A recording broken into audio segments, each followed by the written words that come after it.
પદ્મિની એકાદશી, જેને અધિક માસની શુક્લ પક્ષની એકાદશી અથવા પુરુષોત્તમ એકાદશી પણ કહેવામાં આવે છે, નું હિન્દુ ધર્મમાં ખૂબ જ વિશેષ મહત્વ છે.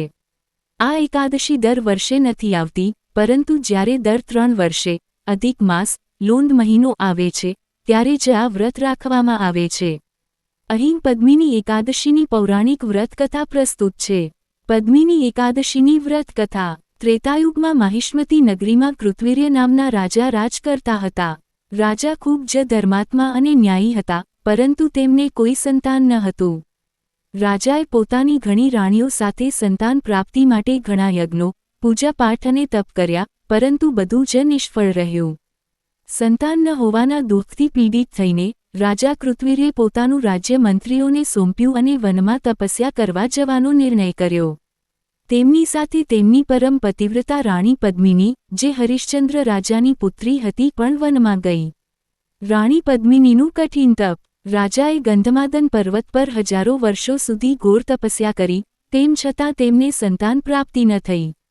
રાજાનું શરીર સુકાઈ ગયું. આ જોઈને રાણી પદ્મિની ખૂબ ચિંતિત થઈ. ત્યારે રાણીએ અનસૂયા માતા, અત્રિ ઋષિના પત્ની પાસે જઈને ઉપાય પૂછ્યો. રાણી પદ્મિનીએ પૂછ્યું, માતા, મારા સ્વામીએ હજારો વર્ષો સુધી તપ કર્યું તો પણ ભગવાન પ્રસન્ન ન થયા અને અમને સંતાન સુખ ન મળ્યું. કૃપા કરીને મને કોઈ એવું વ્રત બતાવો જેનાથી ભગવાન નારાયણ પ્રસન્ન થાય અને અમારી મનોકામના પૂર્ણ થાય.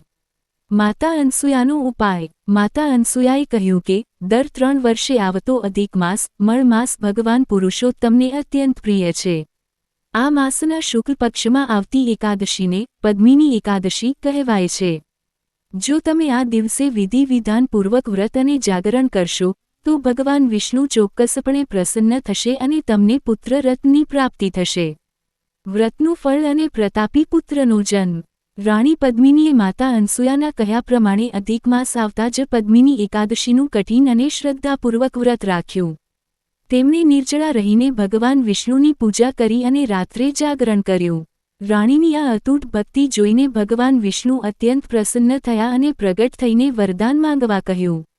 રાણી પદ્મિનીએ કહ્યું, પ્રભુ, આપ મારા પતિ પર પ્રસન્ન થાઓ અને તેમને મનવાંછિત વરદાન આપો.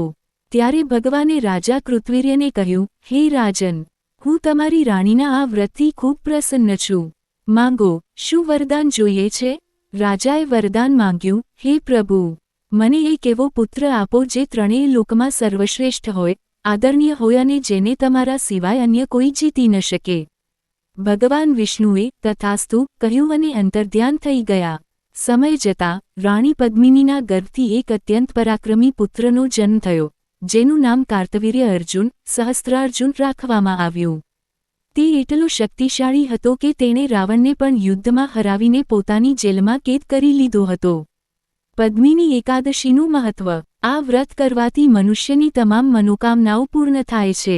જે વ્યક્તિ આ વ્રતકથા સાંભળે છે અથવા વાંચે છે, તેને યજ્ઞ કરવાનું પુણ્ય પ્રાપ્ત થાય છે. આ વ્રતના પ્રભાવથી વ્યક્તિ જીવનના તમામ સુખો ભોગવીને અંતે વૈકુંઠ ધામ, વિષ્ણુ લોક પ્રાપ્ત કરે છે. બોલો ભગવાન વિષ્ણુની જય.